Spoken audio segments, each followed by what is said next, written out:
Welcome to our session for International Women's Day, and thank you for giving up some of your time to spend with us today. As you'll be aware, International Women's Day takes place on the 8th of March, and you're probably not watching this on the 8th of March. And it's a hugely important date in the calendar as we take the time to raise awareness for the fight for equality, while helping to challenge bias, stereotypes and discrimination. International Women's Day is a global day celebrating the social, economic, cultural and political achievements of women. International Women's Day has occurred for well over a century, with the first one around 1911, supported by over 1 million people. And today, International Women's Day belongs to all groups, collectively, everywhere. Today, we'll be celebrating the achievements of a group of inspiring women from across Cheshire East by gaining insight into their roles and hopefully some tips for success. So without further ado, let's begin. So, can I start by asking you all to introduce yourselves? I'm not sure the best way of doing that because it's kind of different on everybody's screen. So maybe if I shout out your name, if you would introduce yourself. Starting with the first one on my screen, which is Alift, please. Alift Harewood, from South America, living in this country for half a century, trained as a nurse midwife in both countries, and elected as a councillor in 2001. I am still currently the councillor of Cheshire East and a councillor of Macclesfield Town Council, to my shock. To my absolute shock. But yeah. There you go. I think we're talking about imposter syndrome a little bit later, Alift, so maybe that's going to come up there. Can I then go to Katie, please? Hi, I'm Katie. I'm very nervous and I'm also very grateful to have been asked. Slightly overwhelmed to have been asked, to be quite honest. A bit of background, I have done youth work for Merseyside Police. I was a police officer, also supporting victims of crime as well. I was a radio presenter for 20 years and now I'm a business owner. I run local magazines across Cheshire towns, which we deliver free into about 32,000 homes every month.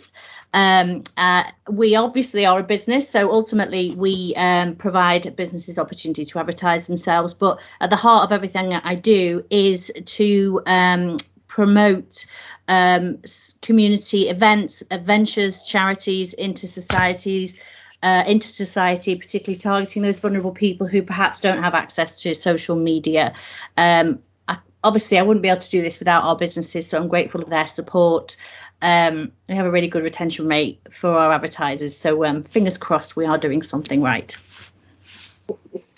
Lovely, Katie, thank you. And Kay, please. I'm Kay Mcintyre. I manage the youth support service in Cheshire East Council. I've been a youth worker and a manager in the local authority for the last 23 years. I've worked all across Cheshire East and I've also done 23 years voluntary youth work as well, running youth theatres in Congleton. And I was really privileged to be asked to be part of this group. And I think it was on the back of, I was very privileged in January to receive an MBE for my services to children and young people in Cheshire East. Congratulations, Ken. Congratulations. Lorraine. So I'm Lorraine O'Donnell. I'm Chief Executive of Cheshire East Council, and in the next month I'll have been here 2 years. So my starting day was Cheshire Day, which I think is quite appropriate, but it was also the week of lockdown. So I've had an interesting introduction to Cheshire and being a chief executive and the Northwest, actually. I took a well-trodden path from doing a PhD in theoretical physics into local government. Many people have done it before me. I guess choosing a subject area that was probably less than 10% female at undergraduate level, and even lower than that when it came to PhD, and going to Germany where the only other woman in the whole institute was the professor's PA. So that's my career in a nutshell. Thank you, Lorraine. Saskia. Hi, I'm Saskia Lightburn Ritchie. I'm the Chief Executive of My CWA, which is a local domestic abuse organisation. I have been working in domestic abuse for 29 years, which is quite painful to admit, and I am definitely something of an expert on those unhealthy relationship dynamics. Certainly more of an expert than I am in technology, seeing as I'm the only person who's not got a really great purple background, but at least my hair coordinates. We work with families in Cheshire East who are affected by domestic abuse, and it's our goal to work with the whole family, which means the adult victims, any children and young people in the family, but also the perpetrators of the domestic abuse, which is quite unusual. And we've been delivering services in the area since 1977. So the organisation's been around almost as long as I have. Lovely, thank you, Saskia. Sally, please. Hi, I'm Sally Probert-Hill. I'm the Chief Executive of Body Positive, which is a sexual health and LGBT plus charity. We're based in Crewe, but we cover the whole of Cheshire. My career path up was through local government before I escaped into the third sector. I also am the chair of my CWA, so obviously I've worked with Saskia quite closely. I think our organisation is quite unusual in terms of the roles at which the staff and gender stereotypes are blasted out of the water, because we have lots of women that do the traditionally male jobs around the office, and men that are useless. So it's kind of an interesting dynamic when I go to other organisations to see how they work. So I'm quite interested. Lovely, Sally. And last but not least, Jazz. So, hello, I'm Jasmine Ward, and it is so much of an honour to be on here with all these incredible women, because, you know, I'm the member of Youth Parliament for Cheshire East, and compared with all of you, I'm a lot younger and everything. So I'm a member of Youth Parliament now for a year, and I've worked on quite a few things. I've helped lead a mental health conference called Taboo, even, and one of the things that we're doing at the moment is I'm helping kickstart a campaign called Shout, which is sexual harassment. Together we can stamp it out, and it's all going great. Thank you.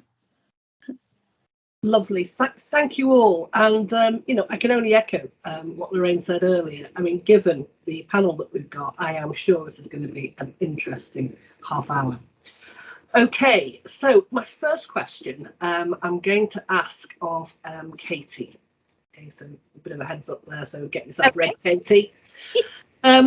How can employers create a culture that attracts and retains women leaders?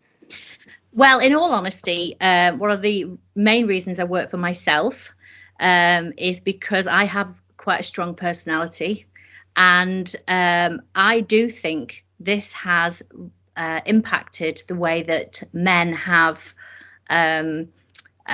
worked alongside me. I think they find it quite intimidating that I am a strong personality, particularly when I was in the police. So I started my own business 10 years ago, and I hope in that 10 years it's changed. I wouldn't know. Hopefully it's changed. I think what we really need is to offer truly flexible working practices. I'm very fortunate that I do work for myself, and my husband and I have very equal roles, and my husband is amazing. I'm so supportive. We work together. If we get a phone call from the school, we can both literally pick the keys up. I've got a 12-year-old son, jump in the car and go and get him. There aren't many women in workplaces who've got that ability to just be able to say, right, I'm off. Bye, going to pick up my son, without questions asked. So flexibility, I believe, goes beyond somebody working from 10 till 6 or 9 till 5. It requires allowing employees to adjust their schedules without penalties for whatever throws at them. So whether that be sick children, sick parents, school plays, as long as they're producing results. Okay, thank you, Katie.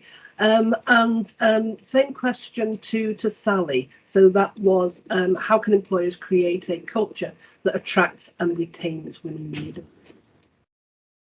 I think that it's interesting that when you mention leaders, I think there's a difference between managers and leaders, and I think that's something that women need more encouragement to be, is that take on those leadership roles. I think there's all policies that are all in place for everywhere. You've got them on the wall or they're sitting on the shelf.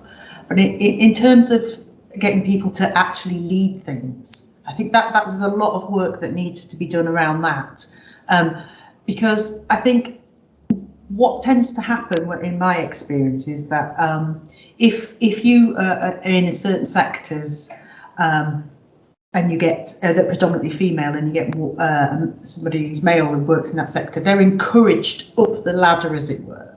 So it's not assumed that they will settle for a certain level of job. It's well, when are you going to go for the manager? When are you going to go for this? And I don't think culturally a lot of organisations do that to women. So I think it's how we view ourselves and how we are viewed that needs a cultural shift within organisations. Okay, thank you, Sally. I think that was a really interesting point that you made, Katie, about that flexibility. So, Jasmine, this one will be for you. How important do you think it is to have male allies who may support women's progression? I think for me, one of the things is I don't think it's mainly males. I think just having support from anybody, regardless of the gender, is important. But one of the things I was thinking of when I saw this question, I think it's important for the people at the top of like roles and companies to have the support, because without the support of them, and without them, those people believing that supporting women is correct and having equal pay, there's no way you can implement the change. So I think for me, the biggest thing would be having those people at the top supporting women and supporting equal rights and supporting equal pay, because without them, you can't do anything. You can try and you can try, but without the support of them, it's going to be hard. It's not going to be as easy. So that's one of the things I think. Okay, thank you, Jasmine. Interesting point. And also, Saskia, could you pick that one up as well? So I think it's incredibly important, and I think it was mentioned earlier that the term role models, it's not possibly the best term, but I do think it's really important that men see male role models that are positive, that are demonstrating positive, healthy behaviours, that are encouraging all sorts of people of different genders to come through the workplace, and that they're fighting the kind of bias that has caused us inequality for such a long period of time. So yes, I think male allies are important, and we certainly welcome them within our own organisation, because they're such an important part of that conversation. Thank you. It's very interesting, the two different kind of viewpoints there. Actually, I was really interested in particularly in what Jasmine was saying. Kind of like my take on that, and I know it wasn't exactly the point you were making, was that actually women aren't always that kind or helpful to other women. And I think there's something there that perhaps we need to take away with us, which is about it's not a perfect world, but we could do a lot if we are seen to be promoting other women as well. Although absolutely take your point, Saskia, about how important it is in certain situations, certain areas where there is really a positive input by men. So I think there's kind of two different viewpoints for different situations there, which is really interesting. Can I just say, I think the support that we women don't often give each other can be a bit down to a question that we have got coming up about imposter syndrome as well. I think women feel we have to act and be a certain way, and that sometimes makes us feel like we can't support each other in perhaps the ways that we should do. Yeah, no, I think that's a fair point. Okay, next one is for everyone, and I'm hoping that everyone does break through the imposter syndrome and comes up with something that they are proud of, rather than, oh, I don't do anything really interesting. So on a personal achievement level, what are you most proud of what you have achieved? Alif, can we jump on you for that one? So what is your most what is a personal achievement that you are most proud of? Well, thank you. I'm proud of one or two things. I am proud that when I became a councillor, I can look back and think that things I initiated have become ordinary. I think it looks as if it's always been there. And that I think I have not had the courage, it wasn't the courage, that I managed the dialogue in a strange place, as we were the only Black family. And I am blessed, I don't know if I can use that word, that the people around me who have not really changed ethnicity are now my closest friends. That's a miracle. There's two really that stand out significantly. One for me is working for the local authority, that I've had the opportunity to progress. I started 23 years ago as a youth support worker part-time, working 6 hours a week and working in a primary school full-time. And I was given the opportunity to do a traineeship with Cheshire County Council as a youth worker. And I've had all those progression channels opened up to me as I've progressed over the last 23 years. And the impact for that for me has been that I've had opportunity to shape. We went through a very difficult time, as local authorities did, where youth services got cut. And we shaped our youth service to be very targeted and to become a youth support service. So we're very privileged in Cheshire East, that I feel that I'm privileged to have been able to shape and keep a youth support service in a local authority where I sit amongst my colleagues up and down the country, and especially regionally where cuts came to those services. But we worked with our leaders in the council and our commission services to keep a strong youth support service going for those targeted young people. And I think that's really important. And one of them is Jasmine, like today. Jasmine's just been sharing about the taboo. And one of my big areas of work is around participation and the voice of the child, and making sure that that's listened to and captured. Thank you, Kim. Sally?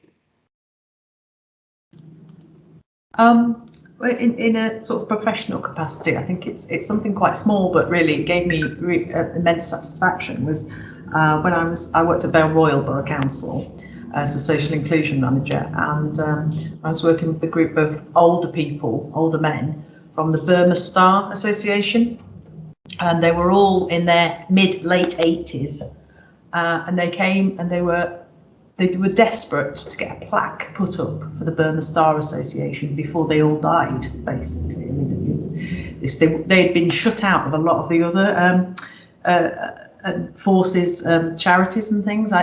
There's some politics that went on, I wasn't sure. And so basically I decided they were getting that plaque. So I got the plaque made, and I went and kind of made representations to the council and said, can we do this?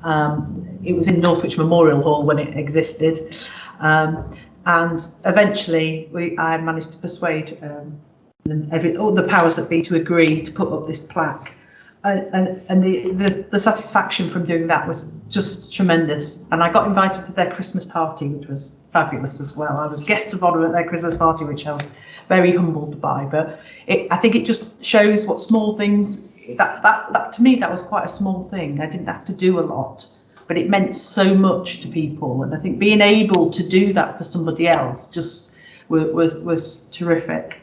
On a sort of a more personal level, I have the title of the first woman to have paternity leave from the local authority as well. When my wife had my twins in 2006, There was no policy. So there was a little bit of panic and running around and saying, what could you have? You can't have maternity leave, because I wasn't the birth mother. So in the end, I had paternity leave. And after that, they did change the policy. So that's when Oliver and Tabitha were born, in 2006. Lovely. And just goes to show that no one stands in the way of a determined woman. Indeed. Lovely. Jasmine. Something I'm proud of is so I've been MYP member of Youth Parliament for a year now, and when I first got it, I was quite nervous. I wasn't a very outspoken person with youth council and everything. I didn't do much, and I think the things that I'm proud of is the progression through that, is how much I've come out of my shell. You know, a year ago, 2 years ago, I wouldn't have dared come onto this thing. I wouldn't have dared. I held that conference and I did it well, and I just never would have thought it was something I'd be able to do. And I think almost by having this role and by having the support of others, I've been able to do it, and I'm really proud of that, because I know I struggle a lot with my anxiety and I struggle talking to others, and with this role it shows that I can do it. Yeah, I'm going to struggle, but it's there, and I've done it, and I've got the evidence. I'm just really proud of the fact that I'm out there, I'm doing things, and the change that I'm making. Thank you. Lovely, thank you, Jasmine. And I love the way that you say, and I've got the evidence, so that if you need to, you can go back and remind yourself that this is something that you can do. Saskia. My personal and professional are all entangled, because many years ago, when my children were very small, I was a young mother, I ended up having to go into a women's refuge, and the person that I was when I went into that refuge was not the person that I am today. And the reason for the significant change over the years is because there's been a stream of women in one role or another, none of whom are related to me, that just at the right time were there to push me forward, encourage me, and support me. I remember a health visitor that told me that I was a good parent. It was the first time I'd ever heard that. I remember the women in the refuge just being really encouraging and encouraging me to start a college course, and I'd left school at 16, married, pregnant. Just each little thing was just a step on a journey, and it's been, as I say, 29 years this year since I started volunteering in domestic abuse and working in domestic abuse, and I know that over that 29 years I've been able to be that woman for a succession of other young women who have been abused and have needed to live in refuge or have services and support at times when things are difficult. And for me, that is absolutely the proudest thing that I can ever talk about, is how our team has women on it who started off as clients, became volunteers, joined us as employees, have worked through the organisation, and that there are women right across the Northwest actually who have made changes in their life and made progression as a result of the work that we're doing with our team, and I am incredibly proud of that. There's nothing better than bumping into somebody that was in a refuge that you run 3 years ago, 5 years ago, and is telling you how great the life is and all about the new job and how well the children are doing at school, and knowing that even if it's only a very small part of that journey, it's made a difference, because I can name every one of those women that made a difference to me, and I hope that they're proud of where I've got to, and I'm definitely proud of the work that I've done to support others. Thank you, Saskia. And finally, Lorraine, please. I guess that the last couple of years have reaffirmed why I'm in local government, really, that I love local government. It's always challenging. But I think either as a councillor or as officers, as you've heard, former officers around the table too, local government changes lives for the better when it's at its best. And I think if, you know, I was ambitious, I wanted to be chief executive of a local authority, but I would never have imagined doing it in the circumstances that I did. So I suppose, you know, the achievement has been surviving and working with great colleagues, actually, and having the privilege of leading them through this really strange time over COVID and beyond. But if I picked another kind of example that, you know, again, you know, I suppose just where there's evidence, indisputable evidence, I guess, is growing up as a girl in Northern Ireland. You know, in the 80s, I kept being told what girls couldn't do, and you couldn't do physics. And my physics teachers told me that girls couldn't do physics. And, you know, that wasn't very encouraging, I have to say. You know, I was told that I couldn't play football, I couldn't do this, couldn't do that. And I was thinking, oh, you know, this is it's not very inspiring, I guess. And then when I went to university, I found that I was being told that I couldn't do things because I'd come from a little town in Ireland. And when I was earning money by teaching classes, as soon as I opened my mouth, people would laugh and say, "Oh, you're Irish. Everybody knows the Irish are stupid."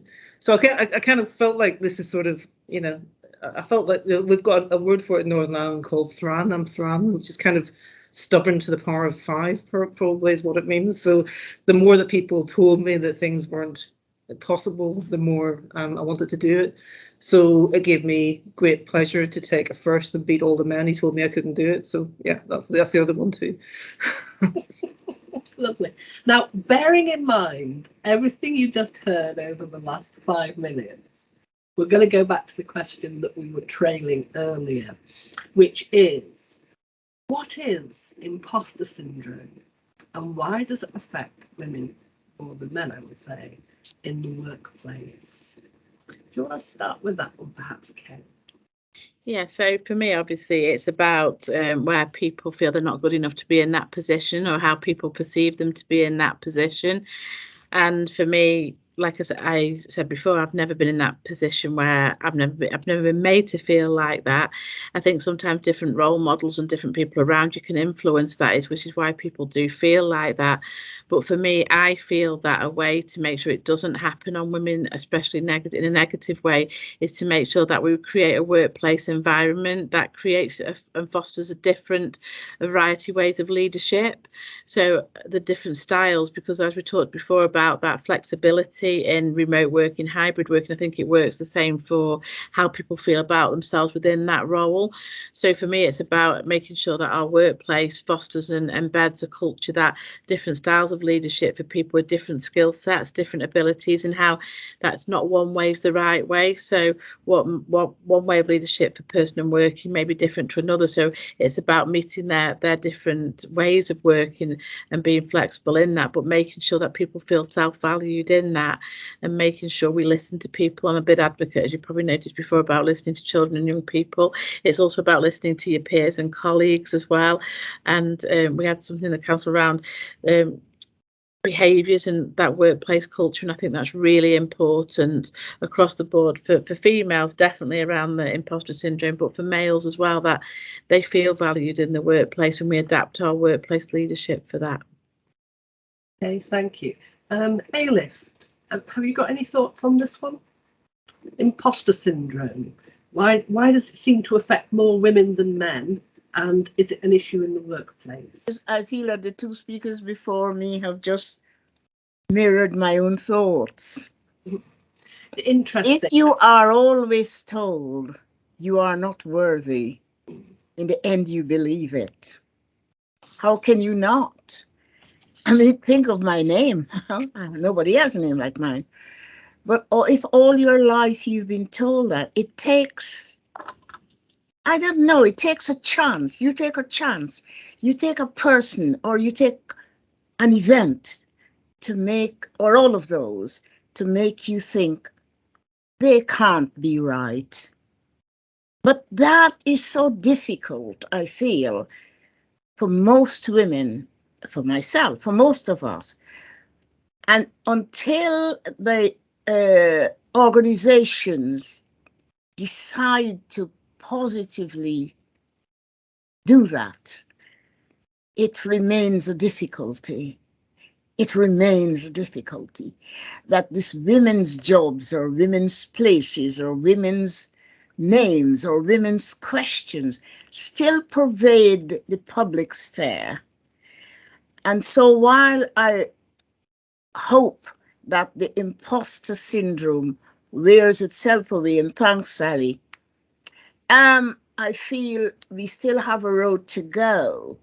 Because, you know, when I was researching this last year, I was surprised that the International Women's Day is over 100 years old. And I thought, what have we done in 100 years? Not a lot. Not a lot. And we have got to take it upon ourselves. I'm so glad that this day is getting more and more, that we must challenge this. I'm not saying it's easy. And that challenge must go on. And when you fall down, you will rest and then you will get up. Because that imposter syndrome I found, I worked in a number of organizations, I was an industrial trained nurse. So I worked in a couple of factories for 11 years. And I found that women still had to be what men wanted them to be, or you don't get anywhere. But I hope that, more than hope, that we know this now, we know it now. And it's not to come back on a previous thing, not to get the men to so much be allies, but to accept that we have to be together to be better. We must, and it is in their benefit, for their benefit, that we are together. So I feel the imposter syndrome has not gone away. It is less, not gone away. I'm sorry if I disappoint you. I'm not sure that you've disappointed us. The point is, we still feel less. Yeah, I guess I would kind of feel that maybe you don't. Maybe you don't. Yeah, maybe you. And, you know, I'm glad that there are some women who don't, but I think by and large, women still do. Yeah, but I do feel we have come quite a long way in 100 years. A little way. Sorry. I may have to differ on that one. Sorry. Not far Sorry, to say something. Jackie, I just want to say that I remember when I first heard the term imposter syndrome, and when I heard the phrase and I learned what it meant, it was literally a light bulb moment for me, because I realised I'd been experiencing it at that point for 22 years. I'd left school without qualifications. I'd progressed in a career against many odds that would have seemed not possible. I didn't have a degree. I went to university, actually funded by my employer, in 2014, and I was studying at the time. Some elements of the degree were about psychology, and this phrase was brought up, and I was literally struck, speechless, that there was a term for what I'd been feeling, that horrible, sick feeling in your stomach that you aren't good enough to do your job, that you don't know what you're doing, that somebody's going to figure out, that you're just making it up as you go along. It's totally undermining. It destroys your self-confidence. It is horrible. I learned about the phrase imposter syndrome that night on my way home. I was at university in Oxford. On my way home on the train, I wrote a huge, great essay about imposter syndrome, immediately introduced it into our induction process at work so that we could openly acknowledge it as an issue for mainly women. That's the reality of it, that more women are affected by it than men. And it is an issue in society that creates this syndrome where we just underestimate our value in the workplace or in any setting. And we talk about it in team meetings, we discuss it in supervisions, we discuss it in informal chats, we challenge each other in the workplace if we think we are being negative about ourselves or we're undermining ourselves, because it's a debilitating thing that really is so harmful to women. And by naming it and actually recognising it, I think that gives us some power to tackle it and to put it back where it belongs, which is definitely not in our brains, affecting the way we feel every day. And it's our responsibility to make sure we're supporting other women who are feeling that to do the same. And I came back to work full of enthusiasm for this new idea, this new phrase, this new learning, to find that half of my team had been using the word fluff as like a passcode with each other for when they felt they were failing but they weren't confident enough to say. And it was only by bringing that phrase in that we're able to tackle that, get it out in the open, and really start to recognise that, you know, the women we're working with, they're amazing. And imposter syndrome, it is a cruel trick. It's not real, and it definitely needs to be challenged. Please, may I just... I'll come to you in a moment, Katie. I think it's definitely something that I think we could have probably spent the whole of this session talking about, not least of which is there's kind of an assumption that the 1, 2, 3, 4, 5, 6, 7, 8 of us around the screen now have got this sorted. And I can tell you from personal experience, we have not. I know that I, for many years, thought that my imposter syndrome came from not having gone to university. So in very much later life, I in fact went to university and got a degree just 5 years ago. I can tell you categorically, getting a degree had no impact on imposter syndrome at all. Because it comes from a very different place. The only thing it did for me, Jackie, was tell me that I didn't need a degree. I mean, it's the whole, it's so personal for everyone. As women, we are incredibly kind to others, often very good at spotting imposter syndrome in others, as giving them what they need. And if only we could give ourselves a fraction of what we are prepared to give to other people, I think we would then be partway to eradicating it completely. Sorry, Katie, I spoke over you.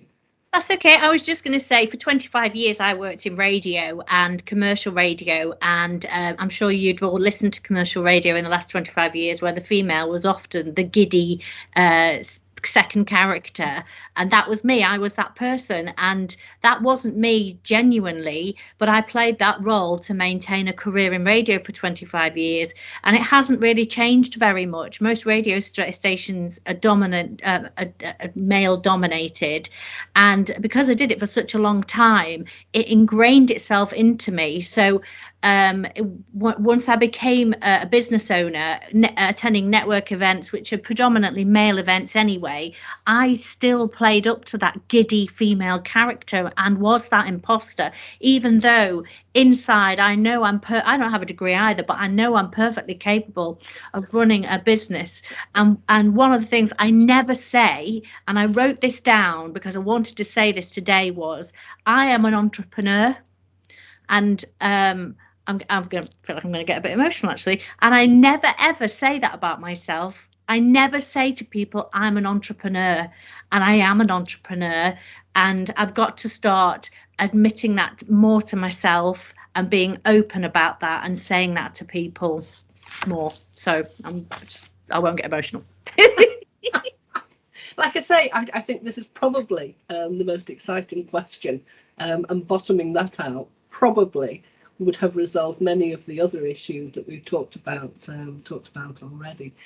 But I am mindful that we do need to kind of bring this to a close. But just one final question, and I'm going to ask this to Ailift, Jasmine and Saskia, so get ready for it. Why do you think it's so important that we celebrate International Women's Day? I think it is important that we celebrate and embrace each other. That's one thing. But and with gratitude to remember those women who pioneered when the word was not used, who fought and lost and won and fought. And I think we will take time to remember them. And I think the current women, we must take care to look at them, because they are women pioneers now more than ever.